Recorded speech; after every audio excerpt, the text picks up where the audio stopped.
Dexira can actually hear someone coming from behind her. Those are the guys, the mercenary band. Some familiar faces. Who They're goes going there? to go past Dexira and Whoa, into friend. the room. And they say, "It's you again. Well met." Yes, I guess. What are you doing down here? Oh, well, I assume same as you. We are looking for something which might be hidden inside this strange tomb of Delius. Can I ask you the same question? Well, we got through the force field because we have the ring. Targan, if you remember his name, he did introduce themselves. He's going to take out a ring from his pocket and he's going to slide it into his finger and he's going to show you a ring with a red ruby on it. And he says, talking about rings, I think we might be able to help you to get deeper into this tomb and find out what is waiting for us down there. But before I do, let me ask you, who are you working for? We're not working for anyone. We're trying to... For nobody. We're the goat, as you might know. We're here first. Now, I would absolutely hate to disappoint my employer, the people who are paying a lot for our services. And if there is one thing that I don't like is a job not completed. So, I'm actually here to make you a business offer. Go on. Since you clearly, he's pointing at all these corpses, are doing wonderfully well, we do not want to step on your toes, but we would like to help you achieve the Cup of Ilias, which is said to be hidden at the bottom of this tomb. Once you obtain the cup, you will give it to me. Apparently you don't know how a negotiation works. It's a give and take. What would you like to receive in return? Before we even get to that, who is your employer? Who are you going to give the cup to? That is confidential information. Well, as you would not have got in here without us, without the amulet that we have. And you will not be able to go deeper into this tomb without that ring that I'm holding. You may not be able to go deeper into the tomb without telling us who your employer is. Wynn's talking tough because there's a great big silver bear between him and this guy. So, this absolutely can be a negotiation. If you want to roll a presence test, and we can do it, they have a certain amount of interest and a certain amount of patience. Okay, well, interestingly, my blade of the luxurious fop, if an NPC has the greed, legacy, power, or revelry motivation, then their starting interest increases by 1. They are greedy, for sure. Yes, see, obviously I have the luxurious blade, must have some sort of enchantment power on it. Alright, presence test though. I have a commanding presence here that everybody in the room has a renown too higher than usual. Can I yeah, persuade? you can persuade them. So if your renown is +2, that means that they are also impressed by you. And when they are impressed by you, that gives you an edge. Okay, now so it's that's 4 already. Well, that's so I'll roll with a +3, and then I'll have to add 2 to that, whatever appears on the dice, So 13. So fairly impressive, fairly persuasive. Press goes up and their patience goes down. Because I guess what do we want? We want to. Well, we don't want it to fall into the wrong hands. I guess we don't know who they're. That's where I'm coming from anyway. I mean, we did all the work. They just showed up. Yeah, that's the thing. Just want to cook for themselves. Let me make this clear. If we have to kill you, we will. But I'm hoping that it will not come to This that. just takes us a step closer. Are you The threatening thing- us? The thing is, you don't get, is that we're trying to understand this cup. It could be dangerous with the wrong people. And although I can see that you have been paid by someone who has lots of money, it's not always good money. Are you sure that they have the best interest of everyone involved? Are you sure they're not going to backstab you after you return with the cup and then just take it and then not deprive you of your money? Well, we already received part of the payment. We know how to do our business. Don't worry about that.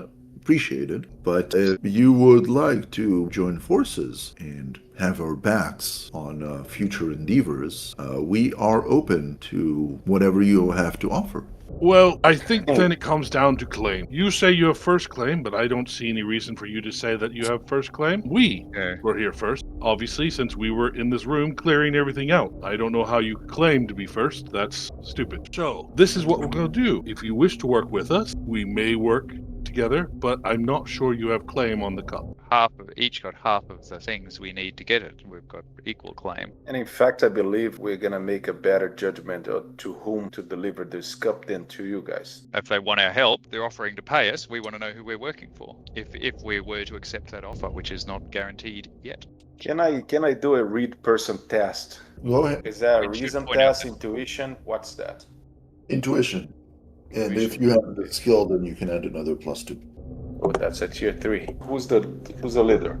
The leader is the human, the tall human. Got it. Yeah. First of all, I'll sign to Daxia to get away from them. So she's gonna, if she can't, she's gonna start walking back to the hall here. Pretend that she heard the noise back there. She's gonna check if something's coming. She does not see anyone else coming. No, that was just her. Get away from them. I recognize, guys, that you are a very strong group of mercenaries. But if you get into a fight, some of you might die, some of us might die. Are you willing to do that? You see the dwarf, he's holding this huge hammer, and he says, "Just say the word, and I'll crush your skull till there's nothing left of you." Tell it to me or to his leader? Oh, he's looking at your eyes while saying that. How do the others react to being threatened? The idea, because not everyone wants to die. So you can see that they move and they're more alert, like their patience is going down. There's something Aaron would like to do. He looks at this mage back here. He says, "Listen, fellows seem excited to throw your life away. I've been on several battlefields. I'm sure you guys seen your own share of scraps. When it comes to combat between groups like ours, everyone targets the mage first. You are going to die if you fight us. You should convince your friends not to do this." You can see that they are super agitated. They're holding themselves not to actually start hitting you right there and right now. But with that, their interest goes up. They take a moment to reevaluate the threat.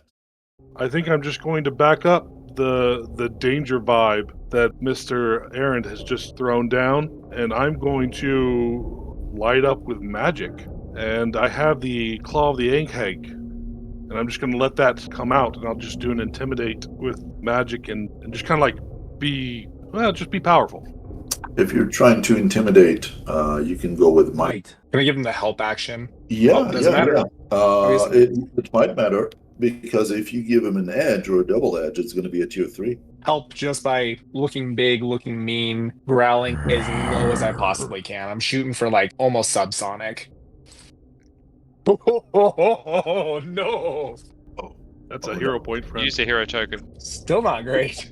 Bessie just wants to fight. So you can see that they are intimidated by you with everything that you say, but their interest has reached 0, and they say, "We will fight you if we must, but we were hoping that it doesn't come to that." They need to tell us no. who they're working for, or it's a fight.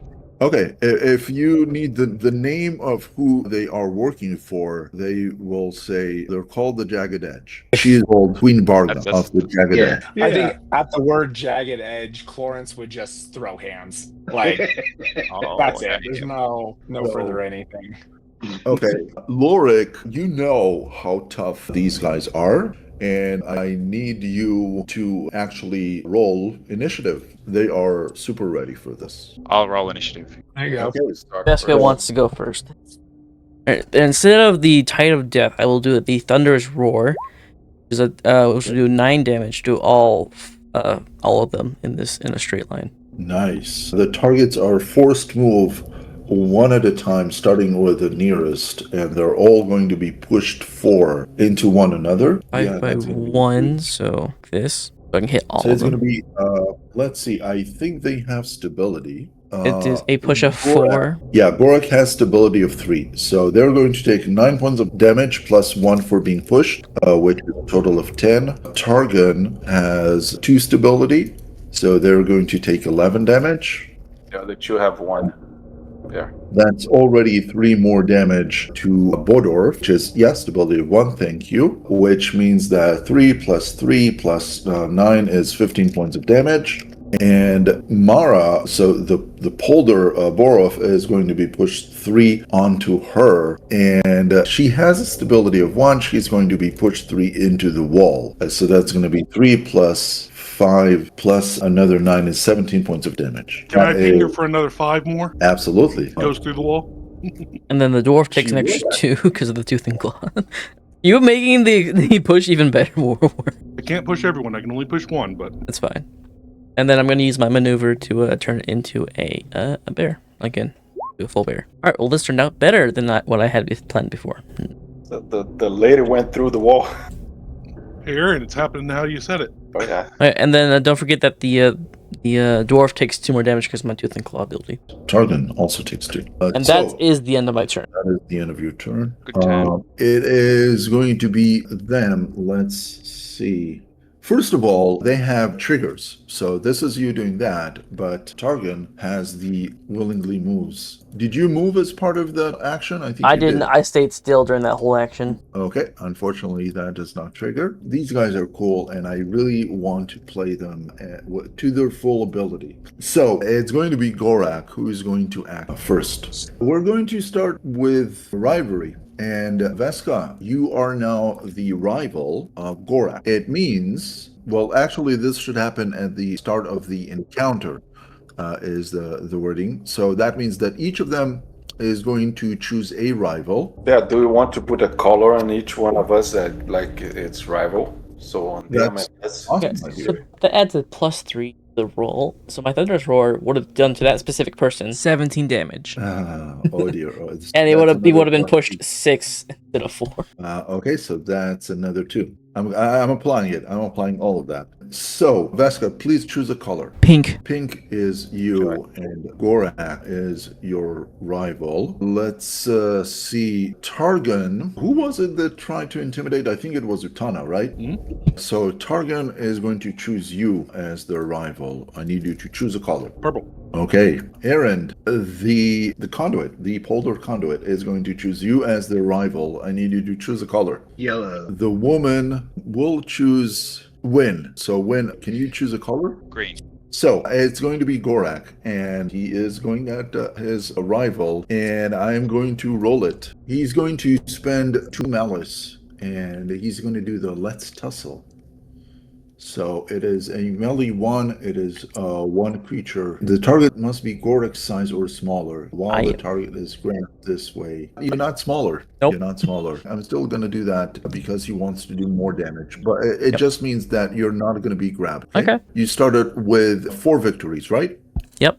So I have 11 malice and I'm using 2, so I'm at 9. So here we go.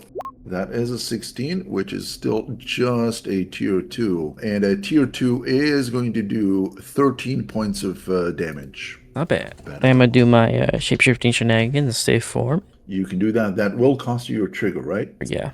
Whoever wants to go now, please go ahead. So, all right. So here we go. My turn starts. I get that. Instantaneous evacuation. I've used this 1 time before. All right. I'm going to make 2 squares. These 2 squares, where they go, there's a 4-drop hole below the person who they are around. So for the arrow boy, who's my rival, we're rolling for him first. I'd really like a hero point for that one. Is that okay? Yep. Yep. Missed it. All right. Next guy? No more. Okay, that guy actually falls in the hole. His rival, he's got to roll the D3. He didn't roll the D3 for him. Oh my. Oh my. With a D3, that's going to be a tier 2. That is correct. Oh. Yeah. Could I have not used the hero token then? You would not use a hero token then. Appreciate it. That's really cool.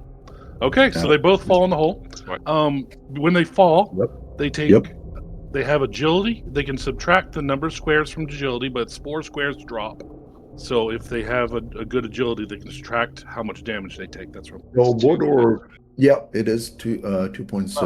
They both, yeah, you can see that they don't have agility. So they're going to take 8 points of falling damage each. How they can get out of this hole? They climb out. I think that's everything I wanted him to do with that. I'm going to move over the hole and see my guy down there and wave at him and then fire a fireball into the ground, him into the ground. Actually, you gain an edge. And I think that the falling rules also say that they fall prone. Is that a double edge for me? No, Oh. because you only gain an edge on If it's attacking melee. prone if it's melee, exactly. Yeah, cool. All right, so it's just one. All right, well, that's not bad at all. I'll take that. Don't forget 1d3. Oh, Might be a shoot, tier 3. 3. All right, let me roll. I'm gonna roll a d6, half it. Ooh, I got 3. That's You it. got Nice. three, that's a tier 3. Oh, so that's a tier 3, friends. Okay, this is fun. While he's been in the hole, he's going to be smashed with a vicious fire, which is going to do 11 fire damage to him and push him 5 more squares into the ground. Now I'm going to move over here. Okay, you will take one attack of opportunity from Gorak. Oh, yeah, go ahead. 5 damage. Yep. He should smack me. I did some fun stuff to his friends. Absolutely. So go ahead and apply that, and it's going to be their turn. It's going to be Mara that is going to walk back through the wall, and she is trying to find her friends, and she has a big surprise on her face. She opens her jaw, and her jaw hits the floor, and she's going to move until she can actually see Rin, and her target is going to be Rin and Utana. You are the 2 targets for her ability. She's going to not use any malice, and she's going to do the Wreathen Green, which is a range of 10, and it hits 2 creature. So I'm going to roll it now, and then she'll add another 1d3 at Rin. Oh, never mind. Oh, man. It's going to be 2 or 3 anyways. Yeah, that's going to be a 13 points of damage to each of you. I'll use my triggered action to give that a double bane. A double bane. Wow. So with a double bane, it's going to be reduced to a tier 2, even with a 1d3. So tier 2 is going to be 10 points of damage instead, and a slide 2. So Utana, do you have any stability? Nope, slide me. Okay, I'm going to slide you 1 over there, and then both you and Florence will take 1 point of damage. Ren, do you have any stability? No, 0. So I'm going to slide you 2 squares over there, and you're going to be falling 2 squares. If your agility is 2, then you can reduce that. Yeah, I think my agility is 2, so that means I take 0. So it's Yep. 10 points. I'm going to use my trigger to teleport. In all this confusion, so I halve that damage. So I'm going to teleport in closer. In fact, I'm going to teleport to here. Hey, Bear, And when the guy did the opportunity attack, because it was a melee attack, he gets pushed 5 into the wall. I forgot to do that. okay, that's going to be 7 damage. Yep. Oh wait, he has stability of how much? He has 3 stability, so that's going to be a push 2. That's going to be 4 points of damage. Whoever wants to go now, please type in a 3. I'm planning on dropping the dwarf on top of this guy and then smacking her around a bunch. I really want to drop a dwarf on somebody. That just sounds like the best of times. Well, I am going to step up to our esteemed dwarven gentleman here. I'm going to use Synaptic Break, which makes it so anytime any enemy in my field is hit with an ability, the potency of that ability is increased by 1. I'm going to use my maneuver to do a knockback on that guy. So it's 12, and because of the amount of discipline I have currently, I get an edge on it, which doesn't matter. It's a tier 2. So that's push 2 plus an additional knockback of 2 because of how much discipline I have. So 4. You got stability 3, correct? Yep. Okay, that's all I need. I drop the dwarf onto his buddy. Oh, so because you're null, instead of push, you can make that into a slide, right? Correct, yeah. So he's going to fall on top of his ally. So he falls 3 squares, and he has an agility of 1. So it's going to be 4 points of damage to him. So that's my maneuver, and then I'm going to walk over to her and just give her a little head shake, and I'm like, no. And I'm going to use Arcane Disruptor. 17, tier 3. Oh my god. So that's a 18 points of damage, and if her might is less than 3, then she is weakened. And I always imagine this like Ty Lee from Avatar, just like hitting a bunch of points and it messes with your energy flow. Specifically, while weakened in this way, the target takes damage equal to my intuition score whenever they use a supernatural ability that costs malice. So if she casts any spells, she's gotta pay the toll. She is weakened, and she will use her triggered action now, which says that she can teleport out to 2 squares, and each adjacent creature to her will take 2 corruption damage. So you take 2 corruption, and she is over there now. That's Wynn's move. He's in love. I think he's in love. This is not rivalry. This is... I'll move around behind her. I like the idea of that better. So that was 1 movement to 2, 3, 4, 5, and I just keep like, no. As you do that, That is my turn. This is not going well. We need to surrender now, and that is your turn. Let's see who is going to be next one to act. I think it's going to be Targan. That's going to try and climb. So they're going to use their maneuver to stand up, and they have a very big, sturdy dwarf on top of them. They're going to try and climb. So that does require a good might test to climb out of there. And it is considered to be difficult terrain. There is no point to them actually climbing out of there because you're just going to kill them. So instead, they will shout from the bottom of the pit, "We surrender," and they will take the defend action. And that is going to be the end of their turn. So whoever wants to go next, please go ahead and type in F3.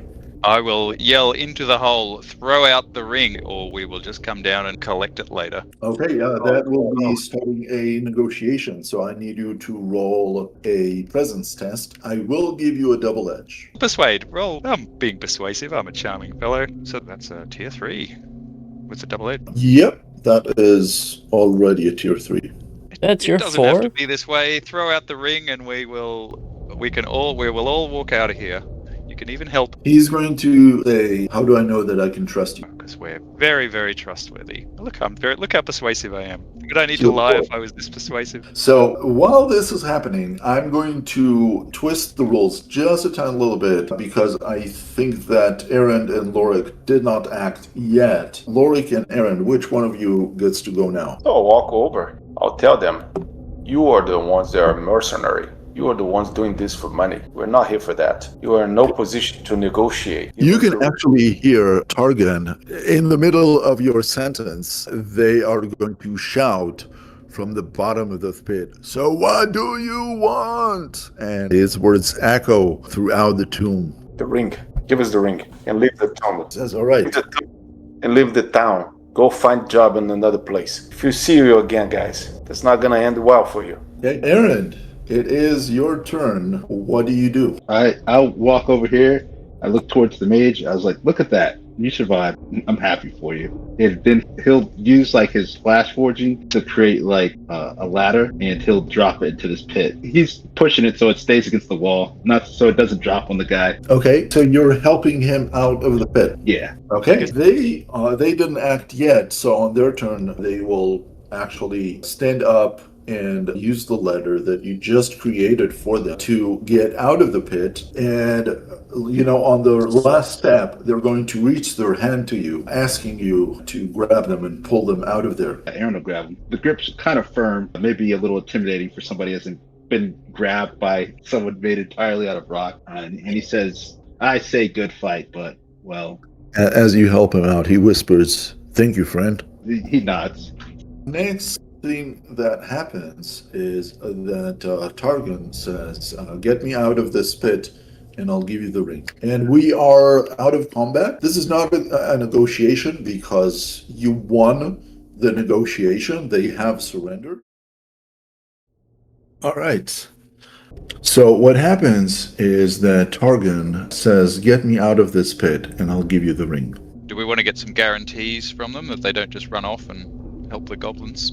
I've got an ability, Detect Lie, where we can spend a hero token And if they're communicating with me, we can determine whether that information contained any knowing lies. So we can get like a really firm, concrete oath from them. Do it. Cool. I'll move over here just to block passage. Let's All make right. sure they're not gonna run. Clarence will walk up, squat down, and like look him in the eye, try to look through him almost, and just say, "Do you swear that this ring is what you say it is, and that you will give it to us without any further conflict if we get you out?" Is that what you're saying?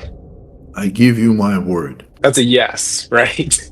Okay. Yeah, get me out of here. And that they won't associate with the Jagged Edge any further, and leave the town of, and not work against the interests of the people of Broadhurst again. Yes. So Yes, want to I have- protect the village. Now I have to make sure that happens.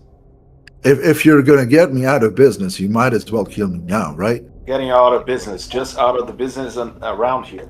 I work for whoever pays. If you want to be my boss, if you can afford the Gilded Hand, then I'll work for you, no problem. I've got a big heavy brick. All it needs is adding the addition of gravity. That could be a payment. Is that the ton of terms you're looking for while you're in that hole? No, that's not what I meant. No. What do you propose? We don't want to kill you, and you don't want to be dead. So I suggest you get me out of this hole, and I'll give you the ring, and we'll go our own separate ways. Separate ways away from Broadhurst. Okay? You will never, ever see me again. Once we get his word on that, yeah, I will use Detect Lie. We'll spend a hero token to confirm that information. You think that they are indeed being truthful. They are not happy about it, but they value their life, so they are willing for this trade. Okay. They are embarrassed and disappointed. we will keep our word, and if you keep yours, no talk of this. We'll leave this crypt. If you allow me to, then I will. Of course, but I mean, your reputation, we understand the reputation of mercenaries is important. This will just be between us. Okay? I move the ladder over and lower it into the hole. They use it to get out, and they're no longer prone, and then they will help Gorak do the same. As Gorak steps out of the hole, he looks at Florence with anger in his eyes, with fury, and then Targon takes off his ring, hands it to Wynn. Thank you, sir. I give him a big deep bow. I'm gonna signal Orson to come over. I want him to take a look at this ring and see if it looks legit to him. He will gladly do so, and he can confirm that this is indeed the ring of the Delilian Order. Excellent. It is called a Delilian Knight Commander's Ring, and if you place it in the chalice, it will open the way to the tomb itself. Excellent. Okay, I step out of the way so they can get gone. They are gone. Hey, you Gorak make- is the last one to live. Yeah, then may you make better choice. Next time you might crack my skull or try it. I'll tell the dwarf there. Gorak, as he walks away, he whispers, "If you can't beat them, join them." He's telling us, it's not telling about us, but the goblins. You don't need to roll anything. You get a feeling that they were impressed by you even before we started the battle, and now they're even more impressed by you. And you think that Gorak, and maybe the others, but Gorak was the only one who's brave enough to actually say something about that. They, or at least Gorak, wants to join your party. He's not in a position to actually stop there and say more than that, but you get that they're actually looking for a way into your party, because they're on the losing side, and there is nothing that they hate more than being on the losing side. Do we want to tell them to go back to the inn and we'll meet them for drinks and we can discuss it with that information? Sure. Or do you guys Gilded wanna cut them Hand. loose? Well, you don't want to be in the Gilded Hand anyway. You want to be in the Goat Gang. Yeah, because Orson is great, but if we got someone with 5 times his hit points, I'm not set on that. I don't think we're gonna be able to have them as retainers, but it's a good try. Okay. Gorak is going to wink as he passes by, and they are out of the tomb. And